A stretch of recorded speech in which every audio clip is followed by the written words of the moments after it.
దావీదు గారి వయసు కూడా సుమారుగా ఒక 50 ఏళ్ళు ఆయన వయసు వచ్చింది. ఆయన వయసు 50 ఏళ్ళు వచ్చినప్పుడు ఆయన రాజుగా వ్యవహరిస్తున్నారు 12 గోత్రాల పైన. అలా రాజుగా వ్యవహరిస్తున్నటువంటి ఆ క్రమంలో రాజు అనగానే 2 పనులు అతి ప్రాముఖ్యంగా చేయాలి. ఏంటా 2 పనులంటే, మొట్టమొదటి పని ప్రజల యొక్క అవసరతలన్నీ తీర్చాలి. అవును కదా, మన ప్రభుత్వాలు కూడా మన కనీస అవసరతలన్నీ తీరుస్తూ ఉంటాయి. మనకు వాటర్ కావాలనుకోండి, వాటర్ని మనకి ఇస్తాయి. రోడ్ల విషయంలో కానీ, తర్వాత వీధి లైట్ల విషయంలో కానీ మనకు కనీస అవసరతలు ఎలాగైతే మన ప్రభుత్వం మనకి వాటిని తీరుస్తుందో, అదేవిధంగా రాజు అయినటువంటి దావీదు గారు తాను చేయాల్సినటువంటి పనుల్లో మొదటి పని ఏంటంటే ప్రజల యొక్క అవసరతలు తీర్చాలి. రెండవది ఆయన చేయాల్సిన పని ఏంటంటే, సంవత్సరానికి ఒక్కసారి రాజు సరిహద్దుల దగ్గరికి వెళ్ళి, ఎందుకంటే దావీదు గారు దాను నుండి బెయర్షాబా వరకు ఆయన విస్తరించారు. దాను నుండి బెయర్షాబా వరకు అనగానే మనం అప్పుడప్పుడు మాట్లాడుతూ కాశ్మీరు నుండి కన్యాకుమారి వరకు అని మనం పిలుస్తాం కదా. అంటే దేశపు సరిహద్దుల ఆ మూల నుంచి ఈ మూల వరకు అని మనం ఎలాగైతే అంటున్నామో, అదేవిధంగా ఇశ్రాయేలీల్లో కూడా దేశపు ఆ మూల నుంచి ఈ మూల వరకు, దాను నుండి బెయర్షాబా వరకు దావీదు గారు పరిపాలన చేస్తున్నారు. అయితే ఆ పరిపాలన చేస్తున్నటువంటి క్రమంలో రాజు చేయాల్సిన రెండవ పని ఏంటంటే, సంవత్సరానికి ఒకసారి ఒక 2 నెలలు, ఒక 3 నెలల పాటు సరిహద్దుల దగ్గర ఏం జరుగుతుంది అనేటువంటి విషయాల్ని జాగ్రత్తగా పరిశీలన చేయాలి. శత్రువుల యొక్క పన్నాగములు ఆయన పసికట్టే పని ఆయన చేస్తూ ఉండాలి. ఇది రాజు చేయాల్సిన పని. మొదటిది ప్రజల అవసరతలు తీర్చాలి. రెండవది సరిహద్దుల దగ్గర శత్రువులు ఏమైనా పొంచి ఉన్నారా, శత్రువులు ఏమైనా అటాక్ చేస్తున్నారా అనేది ఎప్పటికప్పుడు రాజు ఏం చేస్తూ ఉండాలి, పరిశీలిస్తూ ఉండాలి. ఇవి రాజు చేయాల్సిన పనులు. అయితే అప్పటికి దావీదు గారి వయసు 50 ఏళ్ళు కదా. ఆయన మొదటి పని 100% ఆయన బాగా చేశారు. ప్రజలకు ఉండేటువంటి ప్రతి అవసరతను ఆయన తీరుస్తున్నారు. ప్రజలకుండే అక్రతను తీరుస్తున్నారు. ప్రతి విషయంలో కూడా సహాయకునిగానే ఉన్నాడు. ఇక రెండవ పనుందు చూసారా, సరిహద్దుల దగ్గరికి వెళ్ళి పరిస్థితులను ఆయన గమనించాలి కదా. అయితే ఆ సంవత్సరమున రాజు తన దేశ సరిహద్దుల దగ్గరకు వెళ్లకుండా ఇంటి దగ్గరే ఉండిపోయాడు. అంటే చెయ్యాల్సిన పని ఆయన చెయ్యలేదు. విషయాన్ని చాలా జాగ్రత్తగా మీరు గమనించండి. ఎప్పుడైతే ఒక వ్యక్తి తాను చెయ్యాల్సిన పనులు చేయటం మానేస్తాడో, అప్పుడే ఆ వ్యక్తి చెయ్యకూడని పనులు చేస్తూ ఉంటాడు. మనం చేయాల్సిన పనులేంటి? ప్రార్థన చేయాలి. ప్రతిరోజు కూడా ఉదయకాలం మనం ప్రార్థనా జీవితాన్ని కనుపరచాలి. రాత్రి పడుకునే ముందు ఖచ్చితంగా మనం ప్రార్థన చేసుకోవాలి. క్రైస్తవునిగా మనం చేయాల్సిన పనులు, ప్రతిరోజు కూడా బైబిల్ చదవాలి. మనం ప్రతిరోజు బైబిల్ చదువుతూ బైబిల్ గ్రంథాన్ని మనం పరిశోధన చేస్తూ వాటి ప్రకారముగా నడుచుకునే క్రమంలో ముందుకు సాగాలి. మనం చేయాల్సిన పనులు, మందిరానికి వెళ్ళాలి, బల్లలో చేయి వేయాలి, ప్రార్థన చేయాలి, సహవాస కూటములో మనం ఉండాలి. మనం ఏదైతే చెయ్యాలో అది మనం చెయ్యకుండా ఉన్నప్పుడే మనం చెయ్యకూడని పనులు చేసేస్తాం. ఈ విషయాన్ని మీరు చాలా స్పష్టంగా గ్రహించాలి. చాలామంది ఎందుకని చెయ్యకూడని పనులు చేస్తున్నారు అనంటే, వాళ్ళు చెయ్యాల్సినది చెయ్యకపోవటాన్ని బట్టే. మీ లైఫ్లో మీరు గమనించండి, మీరు చెయ్యకూడని పనులు చేస్తూ ఆ దిశగా మీరు ముందుకు వెళ్ళిపోతున్నారంటే దాని వెనుకున్న కారణం ఏంటో తెలుసా? మీరు చెయ్యాల్సిందే చేయటం లేదు. ప్రార్థన మీరు చేయటం లేదు, బైబిల్ మీరు చదవటం లేదు, సహవాసానికి రెగ్యులర్గా మీరు కనుపరచలేకపోతున్నారు, అదేవిధంగా బల్లలో మీరు చేయవేయలేకపోతున్నారు. అందుకే మీ లైఫ్లో ఏం జరుగుతుందంటే, ఈ చెయ్యాల్సినవి చెయ్యకపోవటాన్ని బట్టే మీరు చెయ్యకూడని పాపిష్టి పనులన్నీ కూడా చేయటానికి చాలామంది ముందుకెళ్ళిపోతున్నారు. ఇప్పుడు దావీదు గారు తాను చేయాల్సిన పనుల్లో ఒక పని చేయలేదు. మరి ఏం చేశాడు? చేయకూడని పని ఒకటి చేసేసాడు. ఏం చేశాడు చేయకూడని పని అంటే, అలా దావీదు గారు మిద్దె మీద నడవటం మొదలు పెట్టాడట. ఏమండి, ఇక్కడ ఒక విషయాన్ని మీకు నేను స్పష్టం చేస్తాను. మన విరోధి అయిన సాతాను గర్జించు సింహము వలె ఎవరిని మృంగుదున అని వాడు వెతకుచూ తిరుగుచుంటాడట. అందుకే మనము నిబ్బరమైన బుద్ధి గలవారమై మెలకువగా ఉండాలి. పర్టికులర్గా ఒక వ్యక్తిని సాతానుగాడు ఎప్పుడు అటాక్ చేస్తాడంటే, ఒంటరిగా ఉన్నప్పుడే ఆ వ్యక్తిని అటాక్ చేస్తూ ఉంటాడు. ఒంటరిగా ఉన్నప్పుడే ఆ వ్యక్తిలో రకరకాల చెడ్డ ఆలోచనలను ఆలోచించేటట్లుగా చేస్తూ ఉంటాడు. ఒంటరిగా ఉన్నప్పుడే పడగొట్టే ప్రయత్నం చేస్తాడు. మీకు తెలుసా, హవ్వ కూడా ఎప్పుడు సాతాను మాయలో పడిందో తెలుసా? ఆదాము ఉన్నప్పుడు కాదు, ఆదాము లేనప్పుడు, ఒంటరిగా ఉన్నప్పుడే. సంసోను కూడా దెలీలా మాయలో ఎప్పుడు పడిపోయాడో తెలుసా? ఒంటరిగా ఉన్నప్పుడే. ఒంటరితనం అనేది చాలా ప్రమాదానికి దారితీస్తుంది. అంటే మరి నేను ఒంటరిగా ఉండకుండా ఏం చేయాలి? అదే దేవునితో సహవాసము నువ్వు చేయాలి. బైబిల్ గ్రంథంతో నువ్వు సహవాసం చేయాలి. ప్రార్థనలో నువ్వు సాగుతూ ఉండాలి. పాటలు పాడుకుంటూ ఉండాలి. ఆ సమయాన్ని నువ్వు దేవునితో స్పెండ్ చేయాలి. అలా చేయలేదనుకో, ఒంటరిగా ఖాళీగా కూర్చుని ఉన్నావు అనుకో, వెంటనే సాతానుగాడు, ఒరేయ్ ఫోన్ తీరా, ఫోన్లో పలానది ఓపెన్ చేయి, పలానా చోటకు నువ్వు వెళ్ళు, ఎంతో బాగుంది ఈ రంగుల ప్రపంచం అని నిన్ను పలు విధాలుగా వాడు మోసపరుస్తూ ఉంటాడు. అయితే దావీదు గారు కూడా ఒంటరిగా ఉన్నారు. ఆ ఒంటరిగా ఉన్న క్రమంలోనే భయంకరమైన పాపం జరిగింది. ఆ మిద్దె మీద తాను ఒంటరిగా నడుస్తున్నాడు కదా, తాను ఆ విధంగా నడుస్తున్నప్పుడు అప్పుడే స్నానం చేస్తున్న ఒక స్త్రీ దావీదు గారికి కనిపించింది. అలా కనిపించినప్పుడు కొన్ని సందర్భాల్లో మనం కూడా అన్ఎక్స్పెక్టెడ్గా చూడకూడని వాల్ పోస్టర్లు మనం చూసినప్పుడు వెంటనే మన కళ్ళు తిప్పేసుకోవాలి. దారంట వెళ్తున్నప్పుడు మన ప్రయాణంలో చాలా కనిపిస్తూ ఉంటాయి. చెడ్డవాటిని చూడకుండా మన కళ్ళుని ఏం చేయాలి? తిప్పుకోవాలి. ఏమండి, అప్పుడప్పుడు మన లైఫ్లో కూడా ఇలాంటి ఇన్సిడెంట్సే మనకు ఎదురవుతూ ఉంటాయి. మీరు ఎక్కడికైనా జర్నీ చేస్తున్నప్పుడు రోడ్డు పక్కన ఎన్నో వాల్ పోస్టర్స్ మీకు కనిపిస్తాయి. వల్గర్గా ఉన్న ఆ దృశ్యాలు మీకు కనిపించినప్పుడు మీరు అక్కడే అది చూస్తూ ఉండిపోకూడదు. వెంటనే మీ కళ్ళను ఏం చేసుకోవాలి? తిప్పేసుకోవాలి. చెడ్డవాటిని చూడకుండా నీ కళ్ళను తిప్పుకోమని వాక్యం చెప్తుంది. అయితే దావీదు గారు ఆ మిద్దె మీద పైన ఆ క్రింద స్నానం చేస్తున్న వ్యక్తిని చూసినప్పుడు తన కళ్ళు త్రిప్పుకోలేకపోయాడు. ఆమెనే దీక్షణంగా చూస్తూ ఉండిపోయాడు. ఆమెతో పాపం చేయాలనుకున్నాడు. ఆమె పేరే బెర్షబా.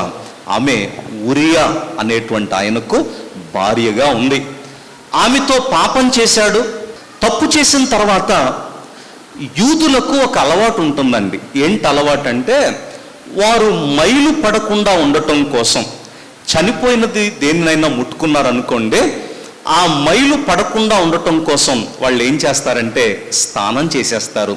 అంటే వాళ్ళ లెక్కల్లో స్నానం చేస్తే ఆ మలినం ఏమైనట్టు? పోయినట్టు. తర్వాత అపవిత్రమైన వాటిని వేటినైనా ముట్టుకున్నారనుకోండి, వెనువెంటనే వాళ్ళు స్నానం చేస్తారు. అంటే ఆ స్నానం అనేది తమను తాము పవిత్రపరుచుకుంటున్నట్లు అది చూపిస్తూ ఉంటుంది. అలాగే దావీదు గారు కూడా ఆ స్త్రీతోటి తప్పు చేసిన తర్వాత ఆ స్త్రీని కూడా పిలిచి ఇలా ఉంటాడు. ఏమనో తెలుసా?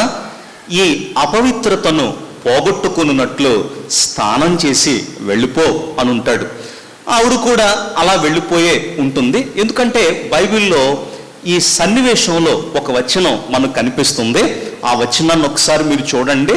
దావీదు గారు అంటున్న మాట మనకు అక్కడ స్పష్టమవుతుంది. సమూయేలు 2వ గ్రంథం 11వ అధ్యాయము 4వ వచనం చదువుకుందాం అండి. దావీదు దూతల చేత ఆమెను పిలువనంపెను. ఆమె అతని యొద్దకు రాగా అతడు ఆమెతో శయనించెను.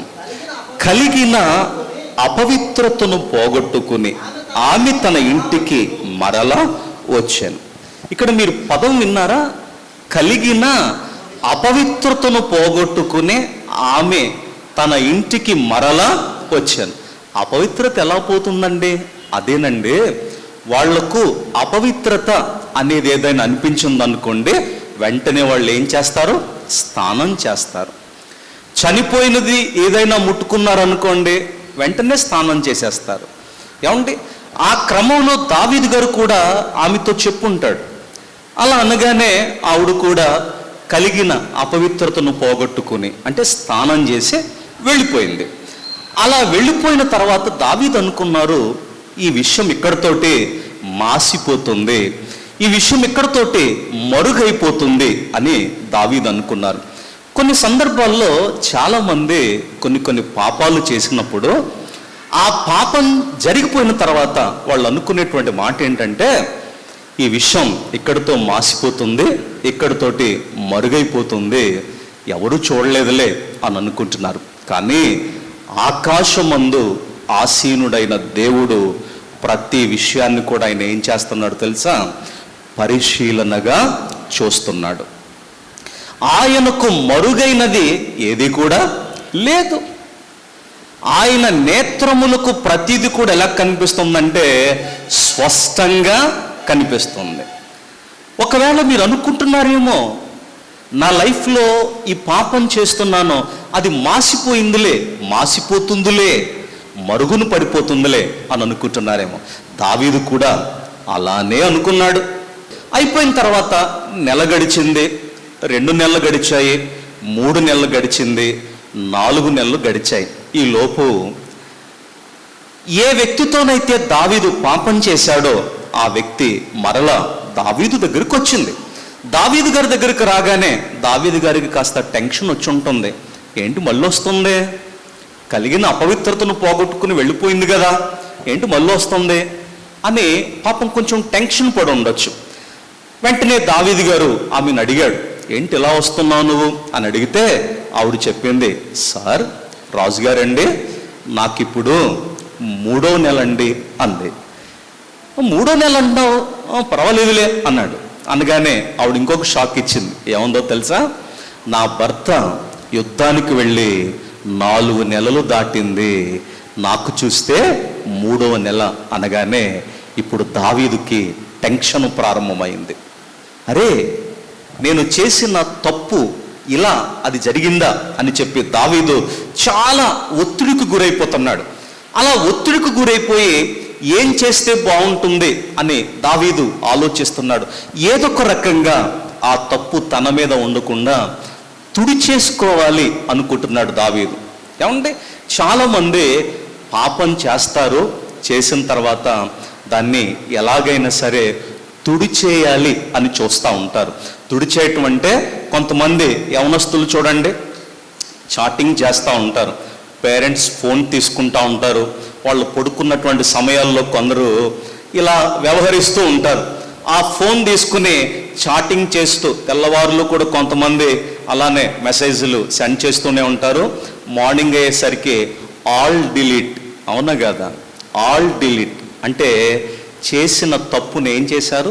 తుడిచేసే ప్రయత్నం చేస్తూ ఉంటారు.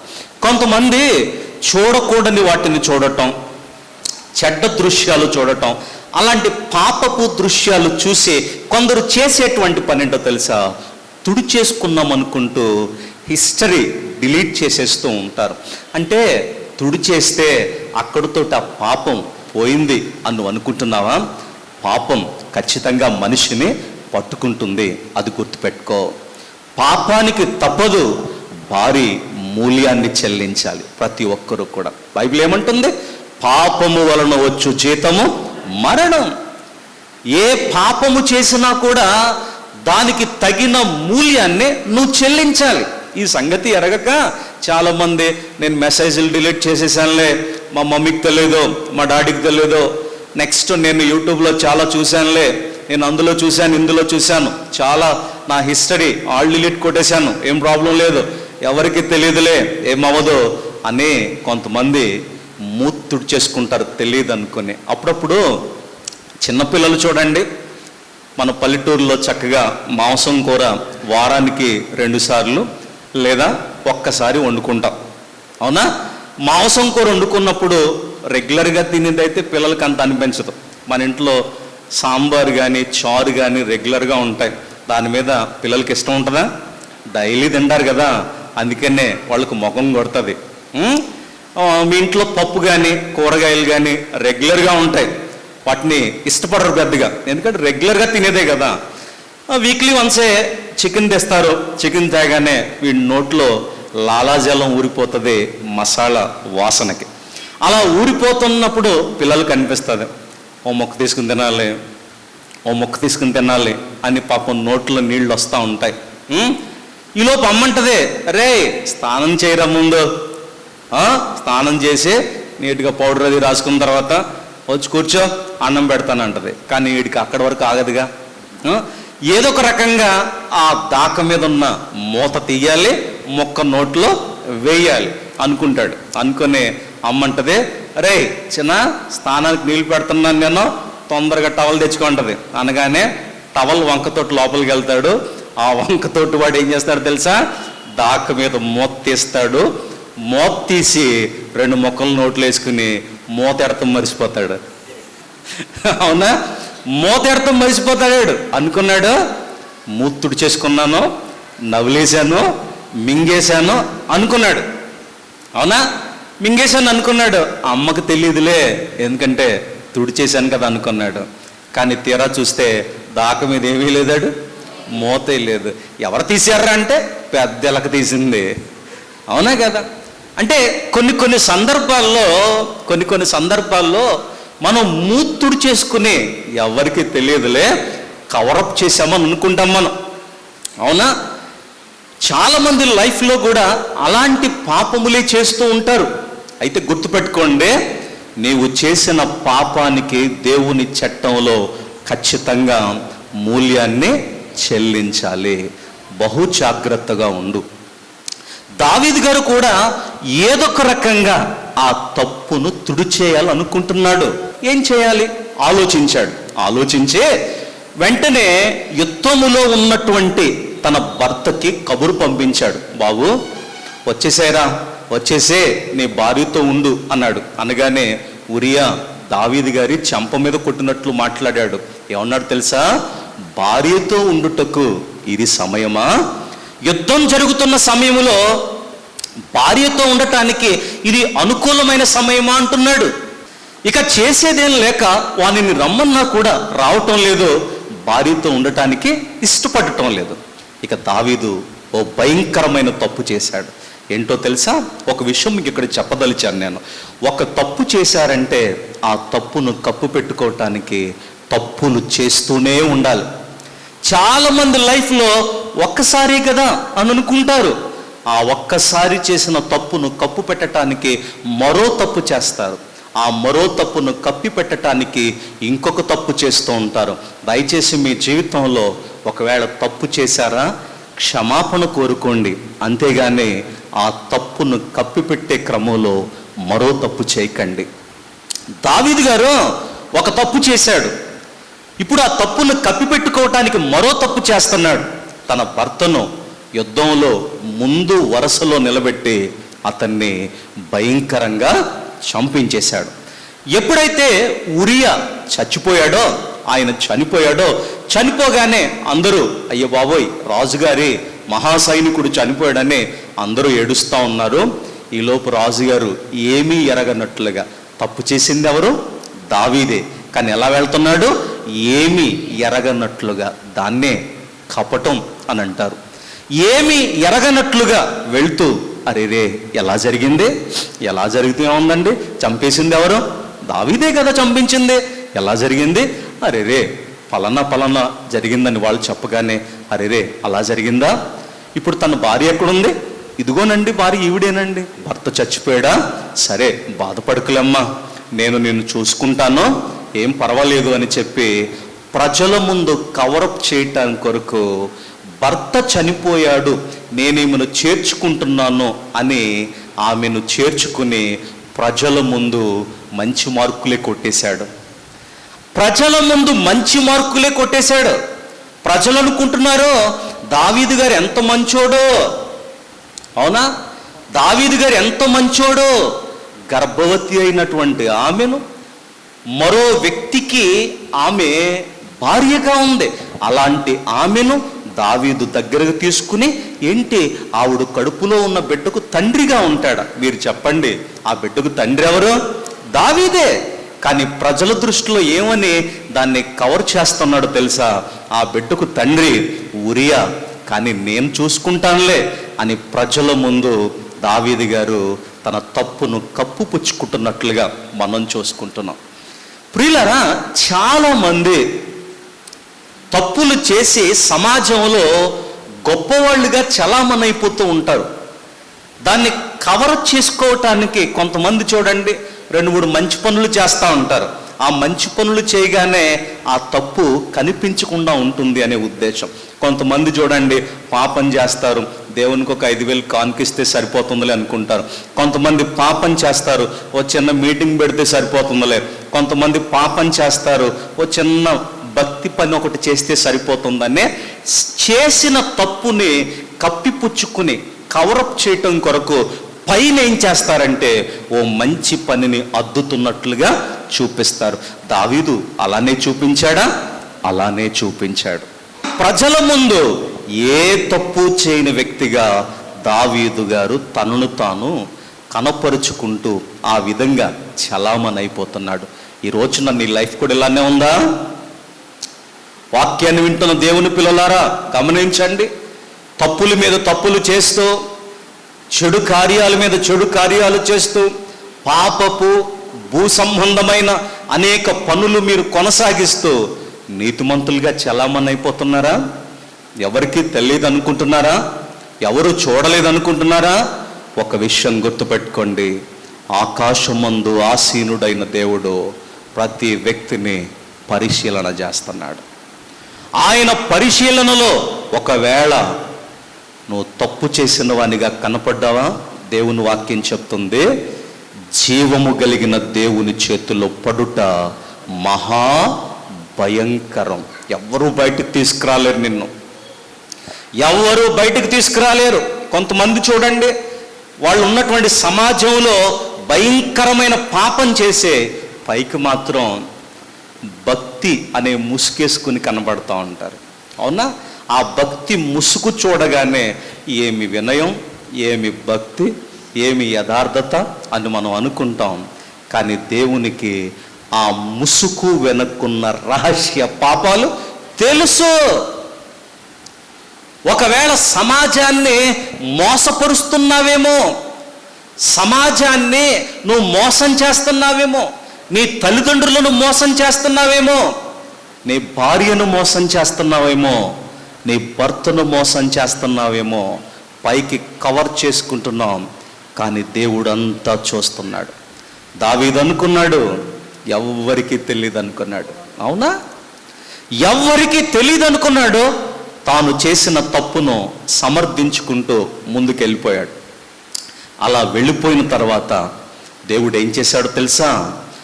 బండబారిపోయిన హృదయాన్ని గర్దించాలనుకున్నాడు. అవునండి, దావీదు గారి జీవితం బండబారిపోయింది. ఎంత బండబారిపోయిందంటే వ్యభిచారం చేశాడు.